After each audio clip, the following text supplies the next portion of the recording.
Now you should be near the sign that says Sulfur Spring. It comes from mineral deposits along active tectonic and seismic junctures where hot magma veins coming up from the mantle are heating up minerals and water and sending them up to the surface. Geysers at Yellowstone and sulfur springs at Mount Diablo. What you're going to see here depends upon the season. If you're here in the summer or early fall, you could be looking at a dry creek bed and leafless deciduous trees. But here's what it's like in the spring.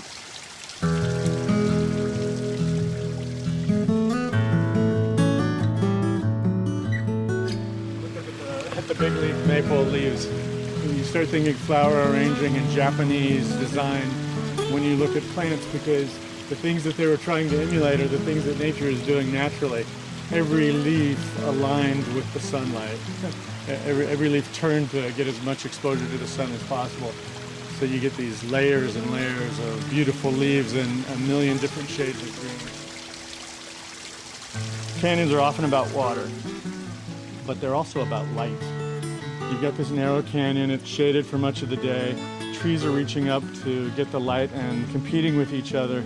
And so one of the great things that happens is as the trees grow up, the lower branches, which are being shaded out by the upper branches, fall off.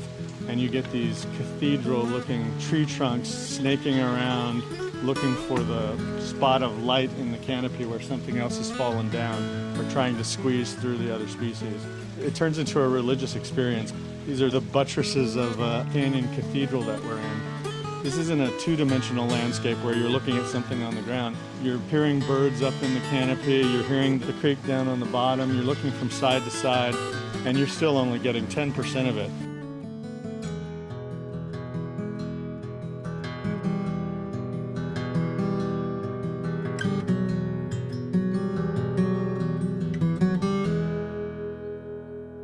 Part of that 10% is the plants on the forest floor. Look as you walk, and you'll find all kinds of interesting shapes and colors. In the spring, you might well see a bright yellow Mount Diablo globe lily, also known as a fairy lantern, in this stretch of the trail. The good botanists aren't the ones who identify the flowers, they're not the ones who identify the plants, they're the ones that identify the plants before they flower or after they've dried up and nearly blown away. Right there. That's a Mount Diablo globe lily. What are you seeing there that It's tells got you a that? single leaf, and the fritillary has a single leaf too, and then a stalk will come up with the flowers. The fritillary's single leaf looks like a single big tulip leaf. The globe lily's leaf looks like a long thin leaf. But what's interesting about it is this is the Mount Diablo globe lily. Its Latin name is Calochortus pulchellus, and those two words mean beautiful, splendid grass. That's lovely. It likes these road cuts, or it survives in road cuts in these areas and canyons, often north-facing slopes, at the edge of woodland, for example.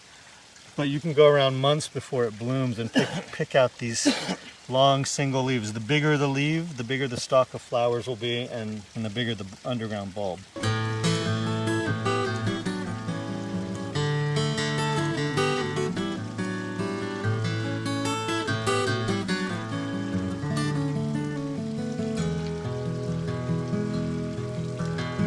Stop about a quarter mile ahead, that's just 5 minutes or so, where the trail through time comes in on your right.